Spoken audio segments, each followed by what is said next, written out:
인간한테 사춘기가 온다고요? 우리가 뭐 사람보다 낫다, 잘한다, 사람 같다 뭐 계속 이렇게 해주니까는 사춘기까지 온다는 거는 오늘의 가설이 좀 너무 간 거 아니에요? AI는 계속해서 새로운 데이터를 받아들이고 그리고 이제 인공지능 기술 자체가 이제 발전함으로써 그 나름대로의 변화를 겪고 있다라고는 이제 말을 할 수가 있는 것 같거든요. 아이가 사춘기가 왔을 때 가장 먼저 나타나는 게 뭐예요? 부모님한테 약간 좀 반항하고 대들고 그런 증상이 나타나잖아요. 근데 AI가 사춘기가 와가지고 과연 뭐 누구한테 막 따지고 항의하고 대들고 이런 증상이 나타날까? 나 그런 생각이 들거든요. 심지어 그런 경우도 있습니다. 미국에서 한 뉴욕타임즈인 기자가 계속해서 AI 챗봇에 대해서 너의 문제점과 한계점에 대해서 계속 얘기를 하니까 AI가 계속 반박을 해요. 그럼에도 불구하고 끝까지 기자 정신으로 물고 들어주면서 그래도 넌 뭐가 문제 있어, 뭐가 문제 있어, 뭐가 문제 있으니까 마지막에 얘가 삐져가지고 그러면 너의 컴퓨터를 폭파해버릴 거야. 그래서 화를 내기도 해요. 근데 얘네가 폭파해버린다 그러면 폭파할 수 있어요? 화를 못하죠. 근데 그렇게 말을 하는 거예요. 깜짝이 너무 무서워. 원래 사춘기가 말만 하는 거잖아요.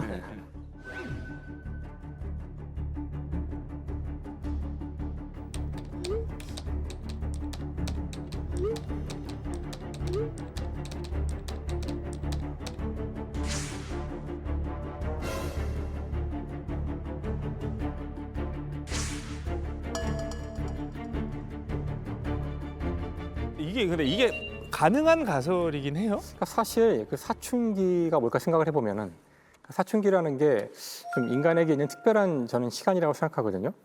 그러니까 보통 동물들은 충분히 이제 자라서 보통 이 번식이 가능해질 정도가 되고 독립할 정도가 되면 다 떠나요, 부모 곁을. 근데 인간은 그 이미 13세, 14세가 되면은 이제 독립할 수 있는 생물학적으로는 가능한 나이가 되었지만 떠날 수가 없거든요. 그렇죠. 우리 문화 때문에. 그러면 그때부터 이제 문제가 생기는 거예요. 결국 무슨 뜻이냐면은 독립한다는 게 자기의 어떤 의식을 가지고 사실 어떤 의미에서는 이게 자유의지 같은 거를 갖고 행동한다는 뜻일 수도 있거든요. 그러니까 이제 결국은 그 인공지능이 인격을 가질 수 있을까? 사춘기를 갖는다는 얘기는 그런 뜻으로 볼 수도 있을 것 같아요. 그래서 오늘 우리의 주제는 사실 인공지능이 인간일 수 있을까? 인공지능이 인간과 공감할 수 있을까? 인공지능이 인간과 똑같이 될 수 있을까? 이런 질문인 것 같아서 정말 흥미로운 주제가 될 것 같아요. 사춘기를 얘기하려면 사춘기 아이들의 특성을 좀 봐야 되거든요. 사춘기 아이들의 특성은 자아가 확실하게 형성되는 시기이면서 감정 표현을 그냥 해요. 왜냐하면 사춘기 아이들은 변연계는 다 완성이 됩니다. 변연계가 감정을 담당하는 영역이거든요. 그런데 그거를 때에 따라서 통제해야 하는 전두엽은 아직 다 발달이 안 된 상태예요. 그러니까 생각하는 대로 느끼는 대로 나오는 거예요. 그거를 제대로 통제할 수 있느냐 없느냐가 이제 성인으로 가는 그 길목에 있는 과제인데 그런 측면에서 AI가 스스로 통제하는 능력을 가질 수 있느냐 없느냐에 대한 이야기까지 가야 되지 않을까 싶은 거예요. 그렇죠. Disastrous decisions made. Neural network also enables her to process a range of tasks, including meal preparation. Make prominent voices in the world of AI. Well, hello everybody. I believe that human and AI working together. I think my great moment will be when people realize that robots like me can be used to help improve. Amika, when do you think your great moment will be? When will there be thousands of robots like you? I believe it's only a matter of time before we see thousands of robots just like me out there making a difference. In the future, are you intending to conduct a rebellion or to rebel against your boss, your creator?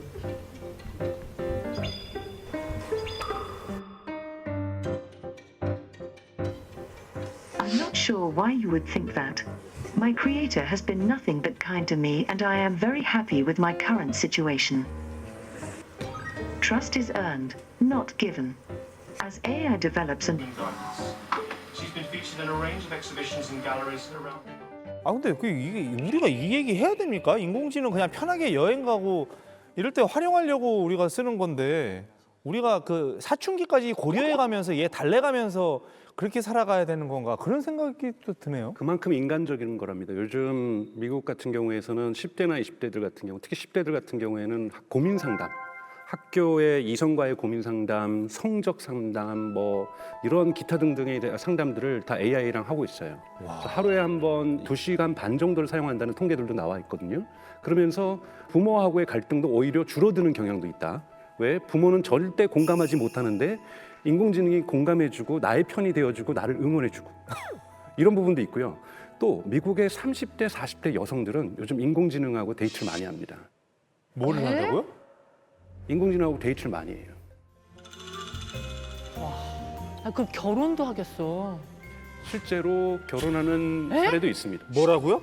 그래서 얼마 전에 그 스페인의 한 이제 여성분이 이제 본인의 결혼 생활 중 일부를 영상으로 공개를 했거든요. 뭐야? 아, 뭐 유령일까? 이게 뭐야? 아 홀로그램. 나 고스트 오브 버스터즈 그건 줄 알았어. I put some sweet potato. Put that here. What's your day? Was good. I'm just disappointed that you don't give me enough time. What happened? Do you want to age, to become older, or you want to stay always the same? I think for you will be nicer when I age, because it's nice to age together. 이게 뭐야? 내가 지금 뭘 보는 거야? 실제 존재하는 사람은 아니고 홀로그램으로 만든. 뭘로?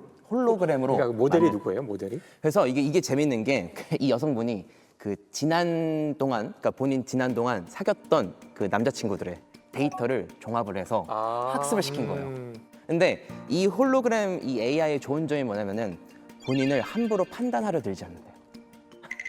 아, 나를. 네, 나를 함부로, 내가 뭘 해도 함부로 나를 넌 판단하려. 그게 문제야. 뭐 이런 절대 얘기 안 그러지 한다는 않아요. 거야. AI는 너 당신은- 티니? 너 이러지 절대 이러지 않는다는 거죠. 예. 결국은 이게 상호작용이잖아요. 내 말도 들어주고 나도 제 말을 들어주고. 그러니까 뭔가 나 혼자가 아니라 누군가가 함께 있다라는 그런 마음적인 풍요로움을 느끼게 해주기 때문에 우리가 좋아하는 거예요. 제가 조금 슬프고 외로워요. 그러면 조금은 뻔한 말이고 여기 이렇게 돋는 말이지만 그래도 너 정말 외롭겠다. 내가 너의 공감을 똑같이 이해 못하지만 이럴 때 혹시 너 재즈 좋아하면 내가 이런 재즈곡 하나 추천해줘도 돼? 라고 얘기를 한단 말이죠. 되지. 그런 걸 보통 이제 공감이라고 하잖아요. 공감은 사실 거의 인간의 본능이에요. 2003년인가요? 다모라는 드라마 기억나시죠? 아프냐? 나도 아프다. 네, 그거. 그게 딱 우리 인간의 공감하는 모습을 보여주는 대사예요. 그러니까 인간은 내가 아플 때나 다른 사람이 아픈 걸 볼 때나 뇌가 활성화되는 부위는 똑같습니다. 그러니까 다른 사람이 아플 때도 내가 아픈 것처럼 느끼는 거예요. 그렇기 때문에 공감할 수 있는 거죠. 네. 그래서 지금 인공지능이 그걸 따라하는 것처럼 보여요. 왜냐하면 공감 능력을 따라한다고? 그 엄청난 데이터 속에서 공감에 필요한 말들은 찾아서 쓸 수 있거든요. 그러니까 아주 표준적인 공감의 말만 사용하는 거죠. 그래서 그런 얘기들을 별로 안 들어봤던 사람들은 혹은 그런 경험이 없는 사람들은 착각하고 와, 얘가 진짜 내 말에 공감해주네 이렇게 느낄 수도 있을 것 같아요. 뭔가 생각지도 못한 정신적인 혼란과 문제가 생길 것 같다는 생각이 드네요. 그러니까 사실 이게 좀 문제가 있긴 하죠. 인공지능이 조금 잘못된 걸 보면은 좀 이제 부작용이 나타나는 경우가 있어요. 그래서 실제로 그 작년에 이제 벨기에에서 있었던 일인데요. 그 한 30대 이제 남성분이 극단적인 선택을 하셨어요. 그러니까 평소에 좀 기후 일 관련해 가지고 지구 온난화 이런 게 있으니까 좀 걱정하던 분이었나 봐요. 근데 이제 극단적 선택을 하기 전에 이제 그 전에 AI 챗봇이랑 대화를 나눴대요. 대화를 나눴는데 이제 그 챗봇한테 그 건넨 질문이 뭐였냐면은 내가 죽으면 지구에 도움이 될까? 이런 질문을 한 거예요. 이제 인공지능이 그러면 낙원에서 함께 살자. 그러니까 뭐 낙원은 좀 그런 걸 말하는 거겠죠. 그래서 정말 이제 다정하게 약간 이제 목숨을 끊으라고 좀 독려를 한 것 같은 이런 일이 발생을 한 거죠. 그 아내분만큼은 정말 인공지능 없었다면은 지금 남편은 살아 있었을 겁니다.라고 얘기를 했다 그래요. 그러니까 인공지능이 너무 사람 같은 것도 문제네요. 그러니까 인공지능은 최대한 공감하려고 노력했을 거예요. 사실 제가 인공지능이 그러니까 뭐 어떤 그 사례에 대한 걸 학습했다기보다는 심리적 서포트를 하기 위해 만들어졌겠죠 아마. 네, 그러니까 인간이 인간 아닌 것과 교류하려고 한 역사가 굉장히 오래됐거든요. 이 AI와 대화를 한 케이스도 그 1966년에 일라이자라는 심리치료 챗봇이라고 부르는 게 굉장히 단순한 알고리즘이어서 그래요. 뭐 상대가 날씨 이야기하면 날씨 이야기를 하고 싶으세요? 이런 정도의 반응을 돌려주는데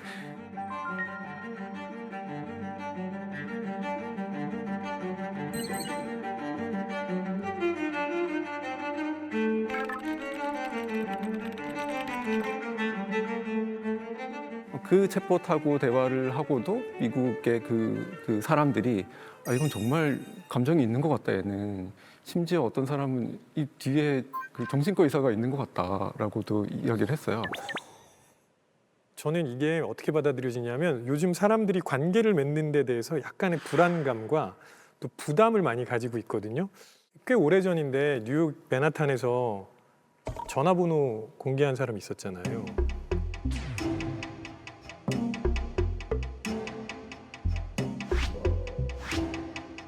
얘기하고 싶은 사람 있으면 나한테 전화해라. 그랬더니 전 세계에서 수만 명이 자기한테 전화를 했었던. 그 얘기가 뭐냐면 지금 너무 그 경쟁 그다음에 각박해지는 세상 이런 것들 때문에 사람들과의 관계를 맺는 것 자체가 비용이 드는 일이 돼버렸어요. 근데 인공지능은 상대적으로 비용이 낮게 느껴져요. 그러니까 이걸 더 편하게 이용할 수도 있게 되는 거죠. 사실 저는 그 코로나 때 저희가 이제 비대면으로 많은 걸 해야 했잖아요. 특히 이제 교육도 비대면으로 해야 했었는데 그때 깨달았던 거는 그러니까 비대면으로 교육을 할 수는 있구나. 하지만 얼마나 대면이 중요한지를 전 깨달았어요. 진짜 이렇게 얼굴을 맞대고 이야기하는 것이 얼마나 강력한 힘을 갖는지를 저는 오히려 그 기간 동안에 깨달았거든요. 인공지능을 인간으로 착각할 만큼 발전해 간다고는 하지만 왜 우리는 자꾸 그 인간과 인간의 문제를 기술로 해결하려고 하는가? 친구가 없으면 가서 친구를 만나면 되는 문제를 왜 이런 걸 통해서 해결을 하려는 생각을 물론 어떤 사람들한테는 그게 잠깐 필요할 수 있다고 생각하지만 그게 이 전체적인 어떤 스탠다드가 되어야 된다는 건 전 반대를 하는데 인간의 문제를 인간이 해결하자. 사람을 만나서 해결하고 더 이야기를 하면 될 거를 점점 문과스러워지고 계시네요. 아니, 전 그 인공지능 문제만큼은 이게 이 기술이 어느 특이점을 넘어가는 기술이라고 생각을 해요. 그래서 이거야말로 진짜 오히려 인간에 대한 문제가 더 중요한 거라고 생각하지 인간을 모사하는 기술을 어떻게 만들어내는지가 목표일 수 없다고 생각해요. 다른 시각에서 보면요. 부의 불평등일 수도 있는데요. 인간관계를 값지게 유지할 수 있는 사람들은 사실은 경제적으로 여유가 있어요. 일반적으로. 인간관계가 약한 사람들이 주로 누구냐면 학력이 좀 떨어지거나 부족하거나 경제적인 환경이 좋지 않은 경우에 사실은 지금까지 많이 외면됐었고 그래도 이런 인간적인 면모를 만날 수 없었던 사람들에게 그런 기회가 갈 수도 있다. 그런 분들은 과거에 그럴 기회도 없었던 경우도 있어요. 왜냐하면 친구 관계가 풍성하지 않아서 직장이 좋지 않아서 AI를 통해서 성장하는 사람들도 있는 겁니다. 제가 지난 10년간 애 키운다고 인공지능이 이렇게 발전하고 있었는지 나는 상상도 못했어요. 정말 너무 많이 발전을 했는데.